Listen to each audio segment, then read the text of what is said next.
எளிதான வழி. சகலமும் என் பிதாவினால் எனக்கு ஒப்பு கொடுக்கப்பட்டிருக்கிறது. பிதா தவிர வேறு ஒருவனும் குமாரனை அறியான். குமாரன் எவனுக்கு அவரை வெளிப்படுத்த சித்தமாயிருக்கிறாரோ அவனும் தவிர வேறு ஒருவனும் பிதாவை அறியான். வருத்தப்பட்டு பாரம் சுமக்கிறவர்களை நீங்கள் எல்லாரும் என்னிடத்தில் வாருங்கள், நான் உங்களுக்கு இளைப்பாறுதல் தருவேன். நான் சாந்தமும் மனத்தாழ்மையுமாயிருக்கிறேன். என் நுகத்தை உங்கள் மேல் ஏற்றுக்கொண்டு என்னிடத்தில் கற்றுக்கொள்ளுங்கள், அப்பொழுது உங்கள் ஆத்துமாக்களுக்கு இளைப்பாறுதல் கிடைக்கும். என் நுகம் மெதுவாயும் என் சுமை இலகுவாயும் இருக்கிறது என்றார். மத்தேயு 11, 27, 28, 29, 30.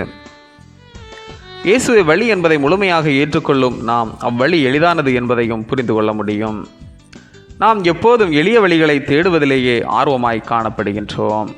நாம் ஒரு வழியில் பயணிக்கும் போது நம்மை வழிநடத்தும் வழிகாட்டியின் குணநலங்கள் முக்கியமானவை. மிகுந்த கோபத்துடனும் வெறுப்புடனும் தற்பெருமையுடனும் ஒருவர் வழிநடத்துவார் என்றால் அவருடன் அந்த வழியில் நடப்பது மிகவும் கடினமாகவும் பாரமாகவும் இருக்கும் அல்லவா? ஆனால் நம்மை வழிநடத்தும் ஆண்டவர் இயேசு கிறிஸ்துவும் மெய்யாகவே நம்முடைய பாடுகளை ஏற்றுக்கொண்டு நமது துக்கங்களை சுமக்கிறவர். எனவே நமக்கு அதிக பாரம் இல்லாத நுகத்தை நமக்கு தருவார். அது மட்டுமல்லாது அவர் சாந்தமும் மனத்தாழ்மையுடனும் நம்மை வழி நடத்துகிறபடியால் அவ்வழியில் பயணிப்பதும் அந்த சுமையை சுமப்பதும் இலகுவாக இருக்கும் அல்லவா? ஆம், கிறிஸ்து இயேசுவுக்குள் அன்பானவர்களே, உலகின் வழிகளெல்லாம் கரடு முரடாக இருக்கின்றது. ஆனால் நம் இரட்சகர் நடத்தும் வழியோ எளிதான வழி.